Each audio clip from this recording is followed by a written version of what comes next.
Hello friend, আজকে চলে এসেছি আমি খাওয়ার মেলাতে। টমেটো নিয়ে এসেছি। এখানে আমি অ্যাপল নিয়েছি। অ্যাপলটা টুকরাভাবে কেটে নিয়েছি, 4 টুকরার মধ্যে একটা অ্যাপল। টমেটোটা আমি খুব ভালো করে পিষে নিয়েছি, 4টা টমেটো নিয়েছিলাম। কড়াইতে আমি সরষের তেল ঢেলেছি আর কাটা আপেলগুলোকে কড়াইতে আমি অ্যাড করে দিয়েছি। এখন আমি একটু ভেজে নিব উল্টা পাল্টাইয়ে।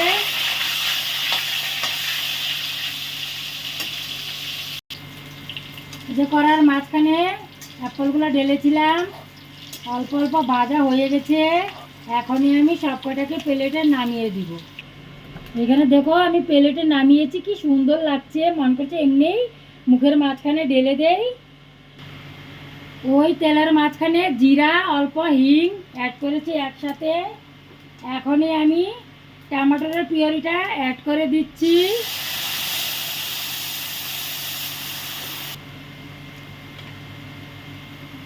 1 চামচের মতন নুন অ্যাড করব। লঙ্কা দিয়েছি, নুন দিয়েছি। এখন আমি 1/2 চামচ হলুদ দিলাম।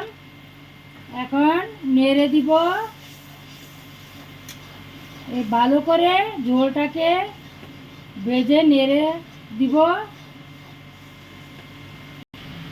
টমেটোর পিউরিটা দেওয়ার পরে ভালো করে ফুটে গেছে। এখন আমি ভাজা অ্যাপলগুলোকে কড়াইতে ঢেলে দিয়েছি। এখন গ্যাসটাকে বাড়িয়ে দিব।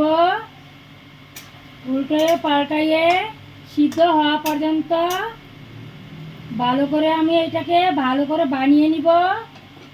1 বাটি জল অ্যাড করেছি, 1 বাটি টমেটোর অ্যাড করেছিলাম পিউরিটা।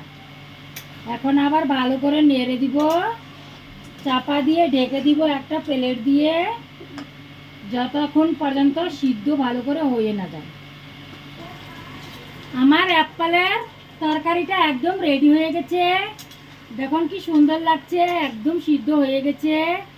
এই যে দেখুন সিদ্ধ হয়ে গেছে। এখন আমি গ্যাসটাকে অফ করে দিব। আমার টমেটোর অ্যাপেলের রেসিপিটা যদি পছন্দ এসে থাকে অবশ্যই লাইক কমেন্ট শেয়ার করবেন, সাবস্ক্রাইব করতে ভুলবেন না। সাথে যেন বেল আইকনটা আছে অবশ্যই দাবিয়ে দিবেন। আজকের ভিডিওটা আমি শেষ করে দিব এখনই। এখন আমি এই যে ডোঙ্গাতে নামিয়েছি, কি সুন্দর লাগছে। মন করছে এখনই গরম গরম ভাতের সাথে খেয়ে নেই। আজকে আমরা খাবো, আপনারা বানাবেন অবশ্যই আর আমাকে কমেন্ট করে জানাবেন। আজকের ভিডিও শেষ, নমস্কার।